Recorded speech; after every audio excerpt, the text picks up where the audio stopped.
সুনামগঞ্জের ৩ উপজেলায় শোকের মাতম। পরিবারের দুঃখ ঘোচাতে এবং উন্নত জীবনের আশায় লিবিয়া হয়ে সমুদ্রপথে রওনা দেন সুনামগঞ্জের ১০ বাংলাদেশি। দীর্ঘদিন সমুদ্রে ভেসে থাকা ট্রলারে খাদ্য ও সুপেয় পানির সংকটে একে একে প্রাণ হারান তারা।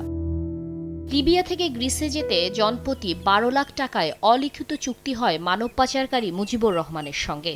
যাওয়ার পর অর্ধেক টাকা পরিশোধ করেন স্বজনরা। লিবিয়া থেকে সাগরপথে ছোট নৌকায় গ্রিস যাত্রা শুরু হয় ৪ জনের। নৌকাটি বিকল হয়ে শারীরিক দুর্বলতা, ক্ষুধা ও সুপেয় পানির অভাবে নৌকাই মারা যান তারা। আমার এক বন্ধুর মাধ্যমে জানতে পারছি সে ভাই মারা গেছে। মুজিব নাম তার মাধ্যমে গেছে গ্রামে, এরপরে আরো খেয়ে আসছে দালাল। একইভাবে সুনামগঞ্জের জগন্নাথপুরের ৫ জন এবং দোয়ারাবাজার উপজেলার এক যুবকের ক্ষুধা ও তৃষ্ণায় মৃত্যু হয়। মরদেহ ফেলে দেওয়া হয় সাগরে।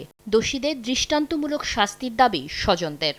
নতুন রিন গভীর থেকে পরিষ্কার করে কাপড়কে রাখে নতুনের মতো উজ্জ্বল। নতুন রিন অ্যাডভান্সড পাউডার। পুঞ্জিকে মরলেন কয়জন মূল্য আমরা মূল্য তো জানলাম, রাস্তা হয়ে তো মনটা শান্তি চাইলাম না। গেম দেওয়ার আগেও ১ মাস আগ থেকে তারারে কোনো সঠিক খাবার দিছে না, খাবারের অভাবে তারা অসুস্থ হয়ে গেছে।